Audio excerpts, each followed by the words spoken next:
પંડિત દીનદયાળજી ઉપાધ્યાયની પુણ્યતિથિએ હું એમને હૃદયપૂર્વક ભાવાંજલિ આપું છું.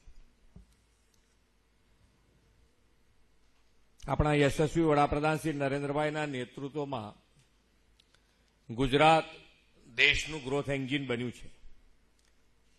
તેમણે વાયબ્રન્ટ ગુજરાત સમિટની ઉત્તરોત્તર સફળતાઓ દ્વારા દુનિયાના ઉદ્યોગ જગતને ગુજરાતમાં રહેલી અપાર ક્ષમતાઓનો પરિચય કરાવ્યો છે. ગુજરાત આજે બેસ્ટ ચોઇસ ફોર ઇન્વેસ્ટમેન્ટ અને ગેટવે ટુ ધ ફ્યુચર પણ પ્રધાનમંત્રીશ્રીના વિઝનથી જ બન્યું છે. આદરણીય શ્રી નરેન્દ્રભાઈએ સેક્ટર સ્પેસિફિક પોલિસી ફ્રેમવર્કથી રાજ્યમાં નવા ઉદ્યોગ માટે સાનુકૂળ વાતાવરણ ઊભું કર્યું છે. તેમના પ્રો પીપલ ગુડ ગવર્નન્સના પરિણામે ગુજરાત પોલિસી ડ્રીવન સ્ટેટ તરીકે પ્રસ્થાપિત થયું છે.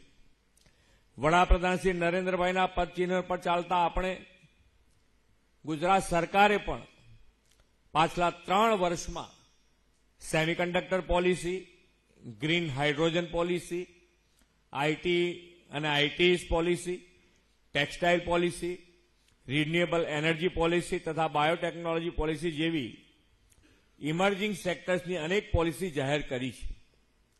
રાજ્યના પોલિસી ડ્રીવન ગ્રોથની કડીમાં આગળ વધતા આજે 2025થી 30ના 5 વર્ષ માટે નવી ગ્લોબલ કેપેબિલિટી સેન્ટર પોલિસી જાહેર કરી રહ્યા છીએ. આ પોલિસીમાં નવા કેપેબિલિટી સેન્ટર માટે રોજગાર સહાય, વ્યાજ સહાય, ઇલેક્ટ્રિસિટી રીએમ્બર્સમેન્ટ જેવા પ્રોત્સાહનો પણ આપવામાં આવ્યા છે. રાજ્યમાં હવે ગ્લોબલ કેપેસિટી સેન્ટર શરૂ કરવા માટેનો માર્ગ મોકળો બન્યો છે.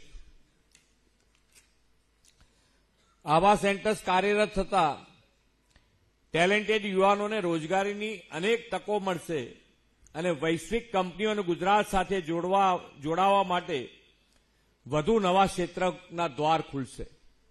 વિકસિત ભારત 2047ના લક્ષ્યને સિદ્ધ કરવામાં આ પોલિસી મહત્વની ભૂમિકા ભજવશે. રાજ્યમાં અતિ આધુનિક ટેકનોલોજી અને ઉદ્યોગના ક્ષેત્રને અગ્રેસર બનાવશે.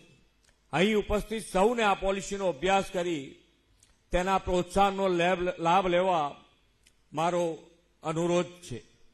સમગ્ર વિશ્વમાં